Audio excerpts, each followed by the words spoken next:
प्यारे विद्यार्थियों, अज असी 9वीं जमात का इकनॉमिक्स का पाठ पहला एक पिंड की कहानी जिहड़ा कि असी पहला पढ़िया है, उहदे विच असी टर्म्स भी कीतियां ते उस तो बाद असी उहदे वख-वख टैक्नीकल टर्म्स जिहड़ियां हैगियां कीतियां सीगियां। तो अज असी ये जिहड़ा अर्थशास्त्र का पाठ है एक पिंड की कहानी, ये बहु विकल्पी प्रश्न उत्तर लैके उहदा असी क्विज़ कंटैसट खेडांगे, असी क्विज़ करवावांगे। तो तुहानूं प्रश्न दिता जाऊगा, एक उहदे 4 ऑप्शनस होणगीਆਂ, 4 उहदे विकल्प होणगे। तो तुसी प्रश्न सुन के उन्हां दी जिहड़ियां ऑप्शनस हैगियां उन्हां नूं अपनी नोटबुक ते लिखना है जां टिक करना है। एक प्रश्न जिहड़ा हैगा उहनूं 2 ਜਾਂ 3 वार बोलिया जाऊगा। थोड़ा तुहानूं टाइम दिता जाऊगा उहदे लई ते तुसी वो टाइम दे विच उस ऑप्शन उहदे प्रश्न दे उपर ध्यान नाल उहदे ते गौर करके ते उसका जवाब देना, उसकी ऑप्शन नूं अपनी नोटबुक च नोट करना है। तो जे असी मोटे तौर पर गल करिए, असी रिवीजन अगर असी देखिए तो क्विज़ तो पहला इंपॉर्टेंट जिहियां चीज़ां अगर असी इत्थे डिस्कस करिए तो असी जानते हैं कि अर्थशास्त्र दीयां जिहड़ियां मुढ़लियां धारनावां जिन्हां दा अर्थशास्त्र विच विशेष अर्थ है, उन्हां बारे असी इस पाठ दे विच जाणिया सीगा। तो इस पाठ दे विच असी एक पिंड दी जिहड़ी काल्पनिक इमैजिनरी स्टोरी लई सीगी ते उस पिंड की स्टोरी लैके उसके उत्पादन के कारकां की सहायता नाल जिहड़ियां पिंड दे विच वख-वख उत्पादन दीयां गतिविधियां हुंदियां असी उहदे विच पढ़िया सीगा। तो असी जानते हैं कि अर्थशास्त्र मनुखी वरतारे का वो विग्यान है जिसका संबंध जिहड़ा हैगा दुर्लभ साधना का प्रयोग अजिहे सुचੱਜੇ ढंग नाल करन तो है जिस नाल उपभोक्ता अधिकतम संतुष्टि प्राप्त कर सके। तो उत्पादक जिहड़ा हैगा वो अधिकतम लाभ प्राप्त कर सके तो समाज जिहड़ा हैगा उसकी भलाई अधिकतम हो सके जां समाज अपनी भलाई अधिकतम कर सके। तो तुसी इहदी उदाहरण लईए, जदों सानूं असी जानते हैं कि रोज़ाना जीवन दे विच सानूं बहुत ज़्यादा वस्तुओं की लोड़ पैंदी है। तो जिमें सानूं अपनी भुख नूं संतुष्ट करन लई भोजन की लोड़ पैंदी है, इसे तरह शरीर नूं ढकण लई कपड़ियां दी, रहण वास्ते घर की लोड़ पैंदी है, आवाजाई लई वाहनां की लोड़ पैंदी है, मनोरंजन लई टैलीविज़न रेडियो आदि की लोड़ पैंदी है। तो वो वस्तुआं ते सेवावां जिहड़ियां साडीआं लोड़ां नूं पूरीआं करदियां हन उन्हां नूं साधन कहा जाता है, तो मीनस कहा जाता है। तो साडी एक लोड़ पूरी होण ते दूजी नवीं लोड़ पैदा हो जाती है। तो साडीआं लोड़ां जिहड़ियां हैगीआं असीमत हन, साडीआं जिहड़ियां ये जरूरतां न, साडीआं जिहड़ियां लोड़ां ने, इन्हां नूं पूरा करन वाले साधन जिहड़े हैगे सीमित हन। तो मनुख नूं ये निर्धारित करना पैंदा है कि उपलब्ध साधन जिहड़े उहदे कोल अवेलेबल सोर्सिस हैगे उन्हां दे नाल अपणीआं वध तो वध जरूरतां जिहड़ियां हैगीआं उन्हां नूं किवें पूरा कर सके। जिवें अगर घर दे विच दुੱਧ की मात्रा घट होंदी है जां सीमित होंदी है तो उहदे नाल दुੱਧ नाल बणीआं होईआं चीज़ां जिवें दही है जां लस्सी की वरतों हो सकती है, मक्खन पनीर जां मठियाई भी बनाई जा सकती है। तो असी अपने सीमित साधन दुੱਧ की वरतों इस तरीके नाल करते हैं कि सानूं वध तो वध उहदी संतुष्टि प्राप्त होवे ते पूरा दिन असी अपणीआं इन्हां लोड़ां की संतुष्टि लई यतन करते रहने आ। तो असी गल कीती सी कि मनुख वल्लों सीमित साधन नाल सीमित लोड़ां की पूर्ति करन वाले विवहार के अध्ययन नूं अर्थशास्त्र कहा जाता है। तो अर्थशास्त्र की डेफिनेशन की है? मनुख वल्लों सीमित साधन नाल असीमित लोड़ां की पूर्ति करन वाले विवहार के अध्ययन नूं अर्थशास्त्र कहा जाता है। तो असी पढ़िया सीगा कि अर्थशास्त्र दीयां मुढ़लियां जिहड़ियां बेसिक कंसैप्ट्स मुढ़लियां धारनावां उहदे च वस्तां आईयां सीगियां।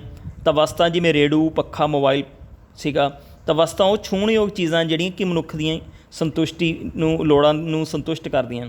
इसी तरह सेवावां आईयां, तो सेवावां जिहड़ियां हैगियां अर्थशास्त्र च वस्तुआं तो इलावा सेवावां भी मनुख दीयां लोड़ां नूं संतुष्ट करदियां। इन्हां दी कोई भौतिकता नहीं हुंदी, सेवावां भौतिक नहीं हुंदियां, गुड्स भौतिक हुंदियां। जिवें अध्यापक द्वारा पढ़ाउणा, डॉक्टर द्वारा इलाज करन दी गल होई सी। अगे आया सीगा उपभोक्ता ते तुष्टि गुण, कहंदा किसी भी वस्तु जां सेवा विच मनुख दीयां लोड़ां नूं संतुष्ट करन दी जिहड़ी समर्था है उसनूं उपयोगिता जां तुष्टि गुण कहा जाता है। उदाहरण वजों जो रोटी नाल भुख नूं मिटाउणा ते पानी नाल प्यास नूं जिहड़ा बुझाउण दी समर्था है वो उपयोगिता है। अगे कीमत आई सीगी, तो कीमत दे विच कीमत तो भाव वस्तु जां सेवा के मुੱਲ तो है जिसनूं मुद्रा के रूप में दर्शाया जाता है। जिवें असीं एक घड़ी नूं 500 रुपए विच खरीदते हैं तो इस तरह घड़ी की कीमत 500 रुपए सीगी। इस तरह सही गल कीती सी धन की, तो धन जिहड़ा हैगा अजिही सारियां वस्तुआं ते सेवावां जिन्हां की उपयोगिता नूं मानण लई असीं कीमत दिंदे आ तो वो धन कहंदा है। जिवें किताब, पैन, कमीज़ ਅਧਿਆਪਕ ਵੱਲੋਂ ਵਿਦਿਆਰਥੀਆਂ ਨੂੰ ਪੜ੍ਹਾਉਣ ਦੀਆਂ ਜਿਹੜੀਆਂ ਸੇਵਾਵਾਂ ਇਹ ਸਾਰੀਆਂ ਧਨ ਕਹਾਉਂਦੀਆਂ ਹਨ। ਤਾਂ ਇਹਨਾਂ ਵਸਤੂਆਂ ਅਤੇ ਸੇਵਾਵਾਂ ਦਾ ਮੁੱਲ ਹੁੰਦਾ। ਅੱਗੇ ਮੁਦਰਾ ਦੀ ਗੱਲ ਆਈ ਸੀ। ਮੁਦਰਾ ਜਿਹੜਾ ਹੈਗਾ ਮਨੀ, ਕਹਿੰਦਾ ਤੁਸੀਂ ਸਾਰੇ ਅਸੀਂ ਜਾਣਦੇ ਹਾਂ ਕਿ ਮਤਲਬ ਮੁਦਰਾ ਜਿਹੜੀ ਹੈਗੀ ਹੈ ਇਹ ਅਸੀਂ ਹਰ ਰੋਜ਼ ਵਰਤਦੇ ਹਾਂ। ਜਿਵੇਂ ਅਸੀਂ 10 ਰੁਪਏ ਦਾ ਜੇ ਪੈਨ ਖਰੀਦਿਆ, ਜਾਂ ਚਾਹ ਪੀਤੀ ਸੀਗੀ 5 ਰੁਪਏ ਦਾ ਕੱਪ ਚਾਹ ਦਾ ਪੀਤਾ, ਜਾਂ ਤੁਹਾਡੇ ਫਾਦਰ ਨੇ ਤੁਹਾਡੀ ਸਕੂਲ ਦੀ ਫੀਸ ਜਮ੍ਹਾਂ ਕਰਾ ਲਈ 200 ਰੁਪਏ, ਚਾਹੇ ਚੈੱਕ ਦਿੱਤਾ ਹੋਵੇ ਜਾਂ ਉਹ ਸਿੱਕੇ ਦੇ ਤੌਰ 'ਤੇ ਦਿੱਤਾ ਹੋਵੇ, ਤਾਂ ਇਹ ਮੁਦਰਾ ਦੇ ਵੱਖ-ਵੱਖ ਰੂਪ ਹਨ। ਤਾਂ ਮੁਦਰਾ ਸਰਕਾਰ ਵੱਲੋਂ ਪ੍ਰਮਾਣਿਤ ਉਸ ਵਸਤੂ ਨੂੰ ਕਿਹਾ ਜਾਂਦਾ ਹੈ ਜਿਸ ਨੂੰ ਵਟਾਂਦਰੇ ਦੇ ਮਾਧਿਅਮ ਦੇ ਰੂਪ ਵਿੱਚ ਪ੍ਰਯੋਗ ਕੀਤਾ ਜਾਂਦਾ। ਤਾਂ ਵੱਖ-ਵੱਖ ਦੇਸ਼ਾਂ ਦੀਆਂ ਮੁਦਰਾਵਾਂ ਵੀ ਜਿਹੜੀਆਂ ਹੈਗੀਆਂ ਵੱਖ-ਵੱਖ ਹਨ। ਜਿਵੇਂ ਭਾਰਤ ਦੀ ਮੁਦਰਾ ਰੁਪਈਆ, ਅਮਰੀਕਾ ਅਤੇ ਕੈਨੇਡਾ ਵਿੱਚ ਡਾਲਰ ਚੱਲਦਾ ਹੈ, ਇੱਦਾਂ ਹੀ ਇੰਗਲੈਂਡ ਦਾ ਜਿਹੜੀ ਮੁਦਰਾ ਹੈ ਉਹ ਪੌਂਡ ਹੈ। ਤਾਂ ਅਸੀਂ ਦੇਖਿਆ ਕਿ ਮੁਦਰਾ ਵਟਾਂਦਰੇ ਦਾ ਮਾਧਿਅਮ ਹੈ।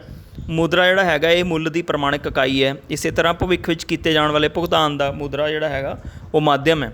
ਸਰਕਾਰ ਵੱਲੋਂ ਇਸ ਨੂੰ ਮਾਨਤਾ ਦਿੱਤੀ ਜਾਂਦੀ ਹੈ ਅਤੇ ਮੁਦਰਾ ਕਿਸੇ ਵੀ ਥਾਂ 'ਤੇ ਇਸ ਨੂੰ ਲਿਜਾਇਆ ਜਾ ਸਕਦਾ ਹੈ। ਅੱਗੇ ਗੱਲ ਆਈ ਸੀ ਡਿਮਾਂਡ ਦੀ, ਅਸੀਂ ਪੜ੍ਹਿਆ ਸੀਗਾ ਡਿਮਾਂਡ ਬਾਰੇ।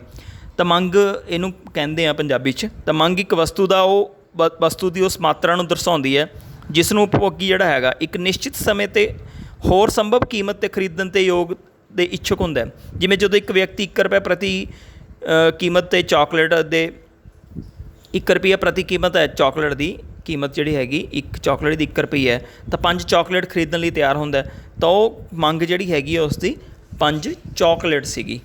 ਤਾਂ ਅੱਗੇ ਅਸੀਂ ਮੰਗ ਤੋਂ ਬਾਅਦ ਪੜ੍ਹਿਆ ਸੀਗਾ ਪੂਰਤੀ ਸਪਲਾਈ। ਤਾਂ ਪੂਰਤੀ ਤੋਂ ਭਾਵ ਵਸਤੂ ਦੀ ਉਹ ਮਾਤਰਾ ਹੈ ਜਿਹੜੀ ਇੱਕ ਵਿਕਰੇਤਾ ਜਿਹੜਾ ਹੈਗਾ ਇੱਕ ਨਿਸ਼ਚਿਤ ਸਮੇਂ 'ਤੇ ਨਿਸ਼ਚਿਤ ਕੀਮਤ 'ਤੇ ਵੇਚਣ ਲਈ ਤਿਆਰ ਹੁੰਦਾ। ਜੇ ਅਸੀਂ ਉਦਾਹਰਨ ਦੀ ਗੱਲ ਕੀਤੀ ਸੀ, ਜਿਵੇਂ ਇੱਕ ਵਿਕਰੇਤਾ ਕੋਲ ਜੇ 50 ਚਾਕਲੇਟ ਹਨ, ਜਦੋਂ ਕੀਮਤ 5 ਰੁਪਏ ਪ੍ਰਤੀ ਚਾਕਲੇਟ ਹੁੰਦੀ ਹੈ ਤਾਂ ਵਿਕਰੇਤਾ ਕੋਈ ਵੀ ਚਾਕਲੇਟ ਵੇਚਣਾ ਨਹੀਂ ਚਾਹੁੰਦਾ। ਪਰ ਜਦੋਂ ਕੀਮਤ 5 ਰੁਪਏ ਤੋਂ ਵੱਧ ਕੇ 10 ਰੁਪਏ ਪ੍ਰਤੀ ਚਾਕਲੇਟ ਹੁੰਦੀ ਹੈ ਤਾਂ ਵਿਕਰੇਤਾ 10 ਚਾਕਲੇਟ ਵੇਚਣ ਲਈ ਤਿਆਰ ਹੋ ਜਾਂਦਾ। ਇਸ ਤੋਂ ਬਾਅਦ ਮੰਡੀ ਦਾ ਬਾਰੇ ਪੜ੍ਹਿਆ ਸੀ ਅਸੀਂ, ਬਾਜ਼ਾਰ ਬਾਰੇ। ਆਮ ਬੋਲਚਾਲ ਦੀ ਭਾਸ਼ਾ ਵਿੱਚ ਬਾਜ਼ਾਰ ਤੋਂ ਭਾਵ ਉਹ ਥਾਂ ਜਿੱਥੇ ਖਰੀਦਦਾਰ ਅਤੇ ਵਿਕਰੇਤਾ ਜਿਹੜਾ ਹੈਗਾ, ਖਰੀਦਦਾਰ ਅਤੇ ਖਰੀਦਣ ਵਾਲਾ ਅਤੇ ਵੇਚਣ ਵਾਲਾ ਜਿਹੜਾ ਹੈਗਾ ਆਪਸ 'ਚ ਮਿਲਦੇ ਹਨ। ਪਰੰਤੂ ਕਈ ਇਸ ਤਰ੍ਹਾਂ ਦੇ ਬਾਜ਼ਾਰ ਵੀ ਹੈਗੇ ਜਿੱਥੇ ਖਰੀਦਦਾਰ ਅਤੇ ਵੇਚਣ ਵਾਲਾ ਆਮਣੇ ਸਾਹਮਣੇ ਨਹੀਂ ਹੁੰਦੇ, ਜਿੱਦਾਂ ਟੈਲੀਫੋਨ ਰਾਹੀਂ ਜਾਂ ਈਮੇਲ ਰਾਹੀਂ ਜਾਂ ਔਨਲਾਈਨ ਖਰੀਦਦਾਰੀ ਵੀ ਅਸੀਂ ਕਰਦੇ ਹਾਂ। ਤਾਂ ਇਹ ਮਾਰਕੀਟ ਦੀ ਗੱਲ ਸੀ। ਅੱਗੇ ਕੋਸਟ ਦੀ ਗੱਲ ਹੋਈ ਸੀ, ਲਾਗਤ।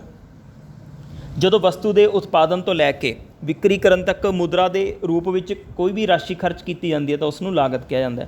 ਅਸੀਂ ਇਹਦੀ ਉਦਾਹਰਨ ਕੀਤੀ ਸੀ ਕਿ ਉਤਪਾਦਕ ਨੂੰ ਵਸਤੂਆਂ ਦੇ ਉਤਪਾਦਨ ਤੋਂ ਲੈ ਕੇ ਉਹਨਾਂ ਨੂੰ ਬਾਜ਼ਾਰ ਵਿੱਚ ਵੇਚਣ ਤੱਕ ਬਹੁਤ ਸਾਰੇ ਖਰਚੇ, ਜਿਵੇਂ ਕੱਚਾ ਮਾਲ ਖਰੀਦਣਾ, ਮਜ਼ਦੂਰੀ ਦੇਣੀ, ਬਿਜਲੀ ਜਿਹੜਾ ਹੈਗਾ ਉਹਦਾ ਖਰਚ ਦੇਣਾ, ਇਹ ਲਾਗਤ ਦੇ ਰੂਪ ਵਿੱਚ ਕਰਨੇ ਪੈਂਦੇ ਨੇ। ਅੱਗੇ ਆਮਦਨ ਆਇਆ ਸੀ। ਤਾਂ ਆਮਦਨ ਜਿਹੜੀ ਹੈਗੀ ਹੈ ਵਸਤੂਆਂ ਦੀ ਵਿਕਰੀ ਅਤੇ ਸੇਵਾਵਾਂ ਪ੍ਰਦਾਨ ਕਰਨ ਦੇ ਬਦਲੇ ਜਿਹੜੀ ਵਿਅਕਤੀ ਨੂੰ ਜੋ ਰਾਸ਼ੀ ਪ੍ਰਾਪਤ ਹੁੰਦੀ ਹੈ ਉਸ ਨੂੰ ਆਮਦਨ ਕਿਹਾ ਜਾਂਦਾ। ਅਸੀਂ ਉਦਾਹਰਨ ਪੜ੍ਹੀ ਸੀਗੀ ਕਿ ਇੱਕ ਬੰਦਾ ਜੇ 100 ਕਮੀਜ਼ ਬਣਾਉਂਦਾ ਹੈ ਸ਼ਾਮ ਨੂੰ, ਤਾਂ ਉਸ ਇੱਕ ਕਮੀਜ਼ ਨੂੰ 100 ਰੁਪਏ 'ਚ ਵੇਚਦਾ, ਤਾਂ ਸ਼ਾਮ ਨੂੰ ਉਹਨੇ 100 ਕਮੀਜ਼ ਬਣਾਇਆ ਅਤੇ ਵੇਚਤਾ, ਤਾਂ ਉਸ ਦੀ ਆਮਦਨ 10,000 ਰੁਪਏ ਹੋ ਗਈ। ਇਸੇ ਤਰ੍ਹਾਂ ਮਜ਼ਦੂਰ ਇੱਕ 400 ਰੁਪਏ ਦਿਹਾੜੀ ਲੈਂਦਾ ਤਾਂ ਉਹ 400 ਰੁਪਏ ਉਹਦੀ ਆਮਦਨ ਹੋ ਗਈ। ਅਤੇ ਅਸੀਂ ਪੜ੍ਹਿਆ ਸੀ ਆਰਥਿਕ ਅਤੇ ਅਨਾਰਥਿਕ ਕਿਰਿਆਵਾਂ। ਤਾਂ ਆਰਥਿਕ ਕਿਰਿਆਵਾਂ ਦੇ ਵਿੱਚ ਕੰਜ਼ੰਪਸ਼ਨ ਜਿਹੜਾ ਸੀਗਾ ਪ੍ਰੋਫੈਸਰ ਬੋਲਡਿੰਗ ਨੇ ਜਿਹੜਾ ਦਿੱਤਾ ਸੀਗਾ, ਉਪਭੋਗ, ਉਤਪਾਦਨ, ਵਟਾਂਦਰਾ ਅਤੇ ਵੰਡ, ਜਿਹਦੇ 'ਚ ਕੰਜ਼ੰਪਸ਼ਨ, ਪ੍ਰੋਡਕਸ਼ਨ, ਐਕਸਚੇਂਜ ਅਤੇ ਡਿਸਟਰੀਬਿਊਸ਼ਨ ਦੀ ਗੱਲ ਹੋਈ ਸੀ। ਅਤੇ ਆਰਥਿਕ ਕਿਰਿਆਵਾਂ ਜਿਹੜੀਆਂ ਹੈਗੀਆਂ ਇਹਦੇ ਵਿੱਚ ਹਰ ਮਨੁੱਖ ਆਪਣੇ ਸੀਮਤ ਸਾਧਨਾਂ ਰਾਹੀਂ ਆਪਣੀਆਂ ਸੀਮਤ ਲੋੜਾਂ ਪੂਰੀਆਂ ਕਰਨ ਨੂੰ ਲਈ ਕੁਝ ਕਿਰਿਆਵਾਂ ਕਰਦਾ। ਇਹਨਾਂ ਕਿਰਿਆਵਾਂ ਨੂੰ ਆਰਥਿਕ ਕਿਰਿਆਵਾਂ ਕਹਿੰਦੇ ਨੇ। ਇਹ ਕਿਰਿਆਵਾਂ ਧਨ ਕਮਾਉਣ ਦੇ ਉਦੇਸ਼ ਨਾਲ ਕੀਤੀਆਂ ਜਾਂਦੀਆਂ ਨੇ। ਅਤੇ ਅਨਾਰਥਿਕ ਕਿਰਿਆਵਾਂ ਜਿਹੜੀਆਂ ਹੈਗੀਆਂ ਉਹ ਧਨ ਕਮਾਉਣ ਦੇ ਉਦੇਸ਼ ਨਾਲ ਨਹੀਂ ਕੀਤੀਆਂ ਜਾਂਦੀਆਂ। ਜਿਵੇਂ ਕਿ ਇੱਕ ਅਧਿਆਪਕ ਅਗਰ ਆਪਣੇ ਬੇਟੇ ਨੂੰ ਪੜ੍ਹਾਉਂਦਾ ਤਾਂ ਉਹਦੇ ਬਦਲੇ ਉਹ ਰੁਪਈਏ ਨਹੀਂ ਲੈਂਦਾ, ਧਨ ਨਹੀਂ ਕਮਾਉਂਦਾ। ਇੱਕ ਡਾਕਟਰ ਅਗਰ ਆਪਣੇ ਬੱਚੇ ਦਾ ਇਲਾਜ ਕਰਦਾ ਤਾਂ ਉਹ ਆਪਣੇ ਬੱਚੇ ਤੋਂ ਪੈਸੇ ਨਹੀਂ ਲੈਂਦਾ। ਤਾਂ ਇਹ ਅਨਾਰਥਿਕ ਕਿਰਿਆ ਹੈ। ਅੱਗੇ ਉਤਪਾਦਨ ਦੀ ਗੱਲ ਹੋਈ ਸੀ। ਤਾਂ ਉਤਪਾਦਨ ਉਹ ਆਰਥਿਕ ਕਿਰਿਆ ਹੈ ਜਿਸ ਦੇ ਰਾਹੀਂ ਵਸਤੂਆਂ ਅਤੇ ਸੇਵਾਵਾਂ ਦੀ ਉਪਯੋਗਤਾ ਜਾਂ ਮੁੱਲ ਵਿੱਚ ਵਾਧਾ ਕੀਤਾ ਜਾਂਦਾ। ਉਤਪਾਦਨ ਦਾ ਮੁੱਖ ਉਦੇਸ਼ ਜਿਹੜਾ ਹੈਗਾ ਅਜਿਹੀਆਂ ਵਸਤੂਆਂ ਅਤੇ ਸੇਵਾਵਾਂ ਦਾ ਉਤਪਾਦਨ ਕਰਨਾ ਹੈ ਜਿਨ੍ਹਾਂ ਦੀ ਸਾਨੂੰ ਲੋੜ ਹੈ। ਅਸੀਂ ਉਦਾਹਰਨ ਕੀਤੀ ਸੀਗੀ, ਜਿਵੇਂ ਤਰਖਾਣ ਲੱਕੜੀ ਤੋਂ ਮੇਜ਼ ਬਣਾਉਂਦਾ ਹੈ, ਕੁਰਸੀ ਬਣਾਉਂਦਾ ਹੈ, ਸੋਫਾ ਸੈੱਟ ਬਣਾਉਂਦਾ ਹੈ। ਇੱਦਾਂ ਹੀ ਘੁਮਿਆਰ ਮਿੱਟੀ ਤੋਂ ਭਾਂਡੇ ਬਣਾਉਂਦਾ ਹੈ, ਲੁਹਾਰ ਲੋਹੇ ਦੇ ਔਜ਼ਾਰ ਬਣਾਉਂਦਾ ਹੈ, ਹਲਵਾਈ ਦੁੱਧ, ਮੈਦੇ ਅਤੇ ਵੇਸਣ ਦੀਆਂ ਵੱਖ-ਵੱਖ ਮਠਿਆਈਆਂ ਬਣਾਉਂਦਾ। ਤਾਂ ਉਤਪਾਦਨ ਦੇ ਜਿਹੜੇ ਸਾਧਨ ਸੀਗੇ ਉਹਦੇ ਵਿੱਚ 4 ਚੀਜ਼ਾਂ ਆਈਆਂ ਸੀਗੀਆਂ, ਜਿਹੜੇ 4 ਕਾਰਕ ਸੀਗੇ ਜਿਹਦੇ 'ਚ ਭੂਮੀ, ਕਿਰਤ, ਪੂੰਜੀ ਅਤੇ ਉਦਮੀ, ਅਸੀਂ ਉਹਦੇ ਬਾਰੇ ਜਾਣਕਾਰੀ ਲਈ ਸੀ। ਤਾਂ ਜਿਹੜਾ ਅਸੀਂ ਪਿੰਡ ਦੀ ਐਗਜ਼ਾਮਪਲ ਲਈ, ਉਦਾਹਰਨ ਲਈ ਇਸ ਪਿੰਡ ਦੀ, ਤਾਂ ਉਸ ਪਿੰਡ ਦੇ ਵਿੱਚ ਮੰਨ ਲਓ ਕਿ 400 ਘਰ ਨੇ, ਤਾਂ 80% ਲੋਕ ਜਿਹੜੇ ਹੈਗੇ ਉੱਥੇ ਖੇਤੀ ਕਰਦੇ ਨੇ। ਅਤੇ ਉੱਥੇ ਉਹ ਪਿੰਡ ਜਿਹੜਾ ਹੈਗਾ ਉਹ ਕਈ ਸੜਕਾਂ ਦੇ ਨਾਲ ਆਲੇ ਦੁਆਲੇ ਦੇ ਪਿੰਡਾਂ ਨਾਲ ਜੁੜਿਆ ਹੋਇਆ। ਆਵਾਜਾਈ ਦੇ ਉੱਥੇ ਸਾਧਨ ਬੱਸਾਂ, ਕਾਰਾਂ, ਮੋਟਰਸਾਈਕਲ ਵੀ ਨੇ। ਅਤੇ ਪਿੰਡ ਦੀ ਜਿਹੜੀ ਗੱਲ ਕਰਦੇ ਹਾਂ ਇਹਦੇ ਵਿੱਚ 400 ਪਰਿਵਾਰ ਰਹਿੰਦੇ ਆ। तो पिंड जिहड़े हैगे बहुते घर पक्के हैं तो उन्होंने कोल बिजली की सहूलत भी है। तो पिंड 'च एक प्राइमरी स्कूल भी, एक सरकारी डिस्पैंसरी भी है। सरकारी डिस्पैंसरी 'च एक डॉक्टर है, नर्स है तो एक सेवादार भी है। तो नेड़े दे एक होर पिंड विच हाई तो सीनियर सकैंडरी स्कूल भी ने। तो इस पिंड के ज़्यादा लोग जिहड़े हैगे उन्हां दा किੱਤਾ जिहड़ा हैगा वो खेतीबाड़ी है। जिवें हर उत्पादन लई चार कारक भूमि, किरत, पूंजी ते उद्यमी की लोड़ हुंदी है, इस तरह खेती दे लई भी इन्हां 4 कारकां की ਜ਼ਰੂਰਤ ਪੈਂਦੀ है। जिहदे विच पहला भूमि आ गया। तो असीं भूमि दे विच जिहड़ा हैगा भूमि कुदरत वालों दित्ती हुई अनमोल सुगात है। तो भूमि की पूर्ति सीमित है, भूमि स्थिर है। ये असीं इहदे बारे पढ़िया सी। इस तो बाद भूमि तो बाद असीं गल कीती सी इहदी भूमि अविनाशता है दी गल कीती सी। तो भूमि जिहड़ी हैगी है ਉਹਦੇ ਵਿੱਚ लागत भी लगती है। तो किसान अगे किरत करता है। तो खेती लई किरत जिहड़ा हैगा किरत जिहड़ी हैगी क्रियाशील साधन है। तो किरत की पूर्ति नूं वधाया जा ते घटाया जा सकता है। तो किरत भारत में किरतियां की जनसंख्या वध है, किरत नूं वेचिया ते खरीदिया जाता है। तो किरत गतिशील है। तो अगे असीं कैपिटल की गल कीती सी, पूंजी की। पूंजी जिहड़ी हैगी इन्वेस्टमेंट है, निवेश किया जाता है।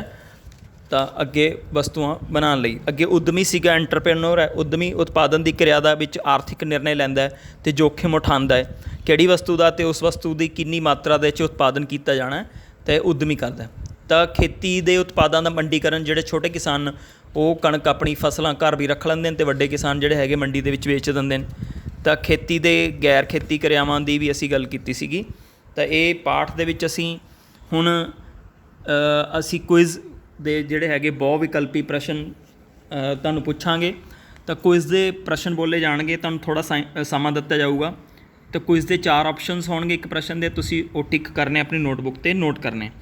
तो पहला प्रश्न तुहाडी स्क्रीन ते, ਉਹ ਵਸਤਾਂ ਅਤੇ ਸੇਵਾਵਾਂ ਜੋ ਸਾਡੀਆਂ ਲੋੜਾਂ ਨੂੰ ਪੂਰਾ ਕਰਦੀਆਂ ਹਨ ਕੀ ਕਹਾਉਂਦੀਆਂ ਹਨ? ਉਹ ਵਸਤਾਂ ਅਤੇ ਸੇਵਾਵਾਂ ਜੋ ਸਾਡੀਆਂ ਲੋੜਾਂ ਨੂੰ ਪੂਰਾ ਕਰਦੀਆਂ ਹਨ ਕੀ ਕਹਾਉਂਦੀਆਂ ਹਨ? ਪਹਿਲਾ ਵਿਕਲਪ ਹੈ ਸਰਕਾਰ, ਦੂਜਾ ਸਾਧਨ, ਤੀਜਾ ਵਸਤਾਂ ਜਾਂ ਕਾਰਖਾਨੇ। ਉਹ ਵਸਤਾਂ ਅਤੇ ਸੇਵਾਵਾਂ ਜੋ ਸਾਡੀਆਂ ਲੋੜਾਂ ਨੂੰ ਪੂਰਾ ਕਰਦੀਆਂ ਹਨ ਕੀ ਕਹਾਉਂਦੀਆਂ ਹਨ? तो तुसी उत्तर जिहड़ा हैगा इन्हां विचों जिहड़ा उत्तर है उन्होंने टिक करना है अपनी नोटबुक ते। सरकार, साधन, वस्तां जां कारखाने। तुहाडे कोल समा हैगा। तो इहदा उत्तर है साधन।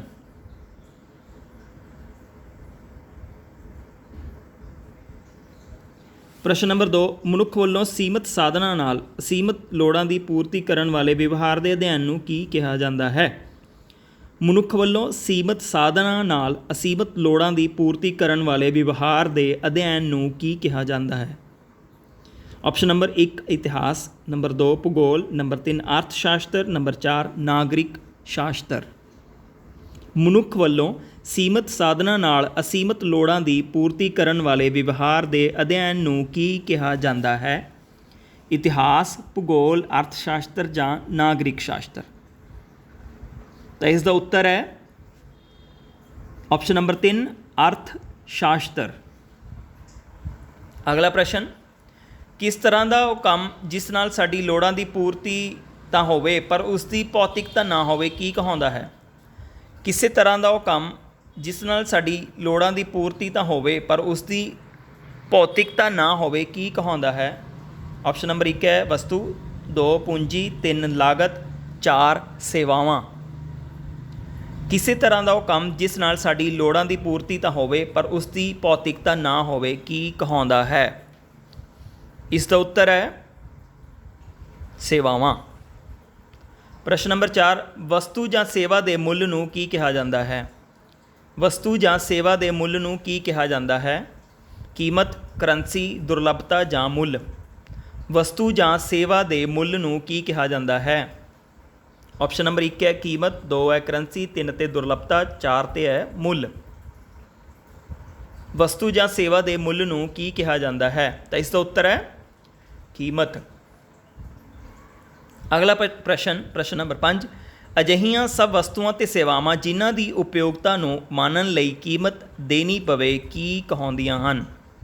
ਅਜਿਹੀਆਂ ਸਭ ਵਸਤਾਂ ਤੇ ਸੇਵਾਵਾਂ ਜਿਨ੍ਹਾਂ ਦੀ ਉਪਯੋਗਤਾ ਨੂੰ ਮਾਨਣ ਲਈ ਕੀਮਤ ਦੇਣੀ ਪਵੇ ਕੀ ਕਹਾਉਂਦੀਆਂ ਹਨ? ऑप्शन नंबर 1 महंगियां वस्तां, ऑप्शन नंबर 2 कुदरती वस्तां, ऑप्शन नंबर 3 धन जां ऑप्शन नंबर 4 लागत। अजिहियां सब वस्तां ते सेवावां ਜਿਨ੍ਹਾਂ ਦੀ ਉਪਯੋਗਤਾ ਨੂੰ ਮਾਣਨ ਲਈ ਕੀਮਤ ਦੇਣੀ ਪਵੇ ਕੀ ਕਹਾਉਂਦੀਆਂ ਹਨ। ਇਸ ਦਾ ਉੱਤਰ ਹੈ ਪਿਆਰੇ ਬੱਚੋ ਧਨ। ਅਗਲਾ ਪ੍ਰਸ਼ਨ, ਇਹਨਾਂ ਵਿੱਚੋਂ ਕੀ ਧਨ ਨਹੀਂ ਹੈ। ਇਹਨਾਂ ਵਿੱਚੋਂ ਕਿਹੜਾ ਹੈ ਜਿਹੜਾ ਧਨ ਨਹੀਂ ਹੈ। ਨੰਬਰ 1 ਕਿਤਾਬ ਖਰੀਦਣਾ, ਨੰਬਰ 2 ਰਿਕਸ਼ਾ ਚਲਾਉਣਾ, ਨੰਬਰ 3 ਕੱਪੜੇ ਪਹਿਨਣਾ, ਨੰਬਰ 4 ਮਾਂ ਵੱਲੋਂ ਘਰ ਲਈ ਕੀਤਾ ਕੰਮ। ਇਹਨਾਂ ਵਿੱਚੋਂ ਕਿਸ ਦੇ ਵਿੱਚ ਧਨ ਦੀ ਲੋੜ ਨਹੀਂ ਪੈਂਦੀ। ਇਹਨਾਂ ਵਿੱਚੋਂ ਕਿਹੜਾ ਧਨ ਨਹੀਂ ਹੈ। ਕਿਤਾਬ ਖਰੀਦਣਾ, ਰਿਕਸ਼ਾ ਚਲਾਉਣਾ, ਕੱਪੜੇ ਖਰੀਦਣਾ ਜਾਂ ਮਾਂ ਵੱਲੋਂ ਘਰ ਲਈ ਕੀਤਾ ਕੰਮ। ਤਾਂ ਇਸ ਦਾ ਉੱਤਰ ਹੈ ਮਾਂ ਵੱਲੋਂ ਘਰ ਲਈ ਕੀਤਾ ਕੰਮ, ਜਿਹੜਾ ਕਿ ਇੱਕ ਅਨਆਰਥਿਕ ਕਿਰਿਆ ਹੈ। ਅਸੀਂ ਪੜ੍ਹਿਆ ਸੀਗਾ ਸੇਵਾ ਹੈ ਅਨਆਰਥਿਕ ਸੇਵਾ। ਸਰਕਾਰ ਵੱਲੋਂ ਪ੍ਰਮਾਣਿਤ ਵਸਤੂ ਜੋ ਵਟਾਂਦਰੇ ਦੇ ਮਾਧਿਅਮ ਵਜੋਂ ਵਰਤੀ ਜਾਵੇ ਕੀ ਕਹਾਉਂਦੀ ਹੈ। ਸਰਕਾਰ ਵੱਲੋਂ ਪ੍ਰਮਾਣਿਤ ਵਸਤੂ ਜੋ ਵਟਾਂਦਰੇ ਦੇ ਮਾਧਿਅਮ ਵਜੋਂ ਵਰਤੀ ਜਾਵੇ ਕੀ ਕਹਾਉਂਦੀ ਹੈ। ਇਹਦਾ ਉੱਤਰ ਨੰਬਰ 1 ਹੈ ਮੁਦਰਾ, ਉੱਤਰ ਨੰਬਰ 2 ਸੇਵਾਵਾਂ, ਉੱਤਰ ਨੰਬਰ 3 ਧਨ ਜਾਂ 4 ਨੰਬਰ 'ਤੇ ਹੈ ਵਸਤਾਂ। ਸਰਕਾਰ ਵੱਲੋਂ ਪ੍ਰਮਾਣਿਤ ਵਸਤੂ ਜੋ ਵਟਾਂਦਰੇ ਦੇ ਮਾਧਿਅਮ ਵਜੋਂ ਵਰਤੀ ਜਾਵੇ ਕੀ ਕਹਾਉਂਦੀ ਹੈ। ਮੁਦਰਾ, ਸੇਵਾਵਾਂ, ਧਨ ਜਾਂ ਵਸਤਾਂ। ਤਾਂ ਇਸ ਦਾ ਉੱਤਰ ਹੈ ਮੁਦਰਾ। ਅਗਲਾ ਪ੍ਰਸ਼ਨ ਹੈ ਭੂਮੀ, ਕਿਰਤ, ਪੂੰਜੀ ਅਤੇ ਉਦਮੀ ਕਿਸ ਦੇ ਸਾਧਨ ਹਨ। ਭੂਮੀ, ਕਿਰਤ, ਪੂੰਜੀ ਅਤੇ ਉਦਮੀ ਕਿਸ ਦੇ ਸਾਧਨ ਹਨ।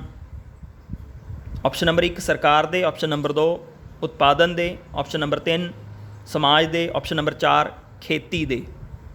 ਭੂਮੀ, ਕਿਰਤ, ਪੂੰਜੀ ਅਤੇ ਉਦਮੀ ਕਿਸ ਦੇ ਸਾਧਨ ਹਨ। ਆਪਸ਼ਨ ਨੰਬਰ 1 ਸਰਕਾਰ ਦੇ, ਆਪਸ਼ਨ ਨੰਬਰ 2 ਉਤਪਾਦਨ ਦੇ, ਆਪਸ਼ਨ ਨੰਬਰ 3 ਸਮਾਜ ਦੇ, ਆਪਸ਼ਨ ਨੰਬਰ 4 ਖੇਤੀ ਦੇ।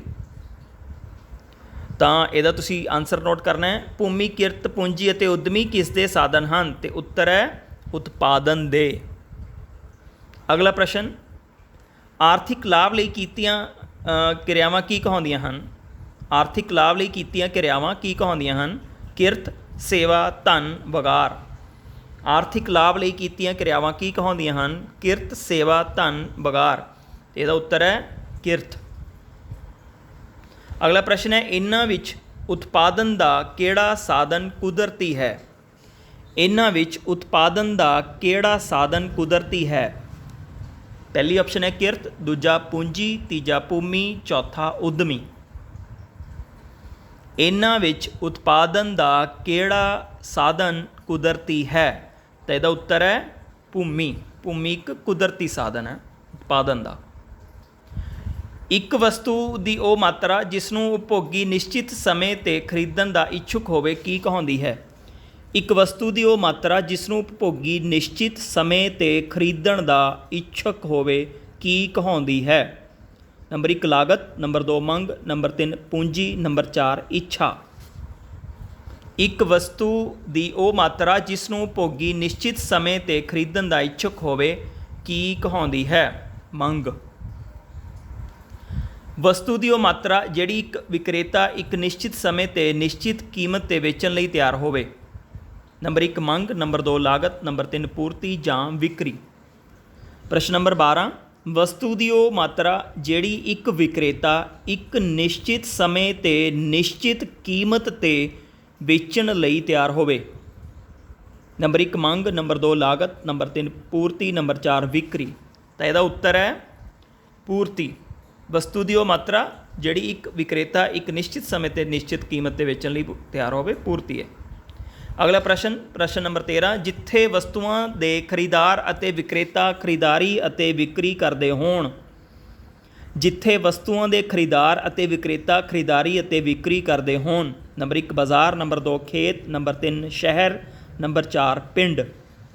ਜਿੱਥੇ ਵਸਤੂਆਂ ਦੇ ਖਰੀਦਾਰ ਅਤੇ ਵਿਕਰੇਤਾ ਖਰੀਦਾਰੀ ਅਤੇ ਵਿਕਰੀ ਕਰਦੇ ਹੋਣ। ਤਾਂ ਉੱਤਰ ਹੈ ਬਾਜ਼ਾਰ। ਪ੍ਰਸ਼ਨ ਨੰਬਰ 14, ਵਸਤੂ ਦੇ ਉਤਪਾਦਨ ਤੋਂ ਵਿਕਰੀ ਕਰਨ ਤੱਕ ਮੁਦਰਾ ਦੇ ਰੂਪ ਵਿੱਚ ਖਰਚ ਕੀਤੀ ਰਾਸ਼ੀ ਕੀ ਕਹਾਉਂਦੀ ਹੈ। ਵਸਤੂ ਦੇ ਉਤਪਾਦਨ ਤੋਂ ਵਿਕਰੀ ਕਰਨ ਤੱਕ ਮੁਦਰਾ ਦੇ ਰੂਪ ਵਿੱਚ ਖਰਚ ਕੀਤੀ ਰਾਸ਼ੀ ਕੀ ਕਹਾਉਂਦੀ ਹੈ। ਨੰਬਰ 1 ਹਿੱਸੇਦਾਰੀ, ਨੰਬਰ 2 ਪੂਰਤੀ, ਨੰਬਰ 3 ਖਰਚ, ਨੰਬਰ 4 ਲਾਗਤ। ਤਾਂ ਆਨਸਰ ਹੈ ਲਾਗਤ। ਪ੍ਰਸ਼ਨ ਨੰਬਰ 15, ਪੰਜਾਬ ਵਿੱਚ ਭੂਮੀ ਮਾਪਦੰਡ ਦੀ ਇਕਾਈ ਕੀ ਹੈ। ਪੰਜਾਬ ਵਿੱਚ ਭੂਮੀ ਮਾਪਦੰਡ ਦੀ ਇਕਾਈ ਕੀ ਹੈ। ਨੰਬਰ 1 ਵਿੱਘਾ, ਨੰਬਰ 2 ਏਕੜ, ਨੰਬਰ 3 ਹੈਕਟੇਅਰ ਜਾਂ ਨੰਬਰ 4 ਗਜ਼। पंजाब विच भूमि मापदंड की इकाई की है? विगा, एकड़, हेक्टेयर जां गज? पंजाब विच भूमि मापदंड की इकाई की है? तो इसका आंसर है हेक्टेयर। अगला प्रश्न, प्रश्न नंबर 16, धन कमाउण के उद्देश नाल कीतियां क्रियावां नूं की कहंदे हन? धन कमाउण के उद्देश नाल कीतियां क्रियावां नूं की कहंदे हन? 1 नंबर ते है सेवावां, 2 नंबर ते है आर्थिक क्रियावां, 3 नंबर अनार्थिक क्रियावां जां 4 नंबर ते है खेती। धन कमाउण के उद्देश नाल कीतियां क्रियावां नूं की कहंदे हन? सेवावां, आर्थिक क्रियावां, अनार्थिक क्रियावां जां खेती। धन कमाउण के उद्देश नाल कीतियां क्रियावां नूं की कहंदे हन? तो इसदा उत्तर है ऑप्शन नंबर 2, आर्थिक क्रियावां। अगला प्रश्न है प्रश्न नंबर 17, उत्पादन की प्रक्रिया विच जोखिम कौन उठाउंदा है? उत्पादन की प्रक्रिया विच जोखिम कौन उठाउंदा है? नंबर 1 उद्यमी, नंबर 2 मजदूर, नंबर 3 विक्रेता जां नंबर 4 किसान। उत्पादन की प्रक्रिया विच जोखिम कौन उठाउंदा है? उद्यमी, मजदूर, विक्रेता जां किसान। उत्पादन की प्रक्रिया विच जोखिम कौन उठाउंदा है? तो इसदा उत्तर है उद्यमी। उद्यमी उद्यम करके जिहड़ा हैगा वो उत्पादन की क्रिया दे विच जोखिम उठांदा है, इन्वेस्ट करता है अपना रुपया। तो अगला प्रश्न है प्रश्न नंबर 18, प्रश्न नंबर 18, अनाज फसलों के उत्पादन विच असाधारण वाधे नूं की कहा जाता है? अनाज फसलों के उत्पादन विच असाधारण वाधे नूं की कहा जाता है? ऑप्शन नंबर 1 हरी क्रांति, ऑप्शन नंबर 2 सफेद क्रांति, ऑप्शन नंबर 3 फसल क्रांति जां ऑप्शन नंबर 4 खेती क्रांति। अनाज फसलों के उत्पादन विच असाधारण वाधे नूं की कहा जाता है? हरी क्रांति, सफेद क्रांति, फसल क्रांति जां खेती क्रांति। अनाज फसलों के उत्पादन विच असाधारण वाधे नूं की कहा जाता है? तो इसदा उत्तर है हरी क्रांति, बिल्कुल ठीक। तो अगला प्रश्न तुहाडे कोल प्रश्न नंबर 19 आंदा है, इंग्लैंड की मुद्रा किहड़ी है? इंग्लैंड दे विच जिहड़ी मुद्रा वरती जाती है उहनूं की कहंदे हैं? इंग्लैंड की मुद्रा किहड़ी है?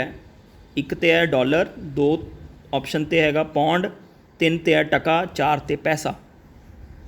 इंग्लैंड की मुद्रा किहड़ी है?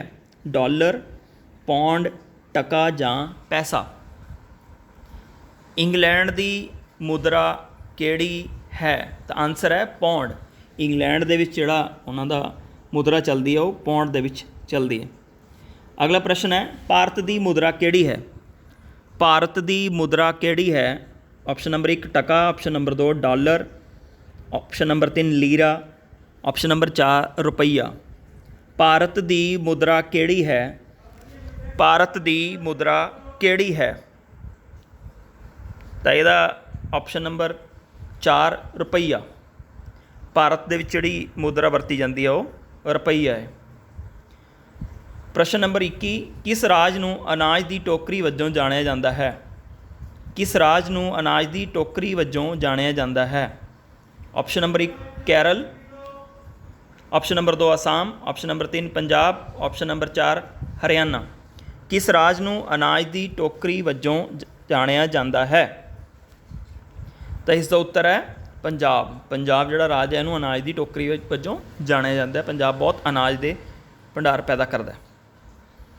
प्रश्न नंबर 22, जे मजदूर काम लभण लई जो मजदूर काम लभण लई एक राज तो दूजे राज विच प्रवेश करते हैं उन्हां नूं की कहा जाता है?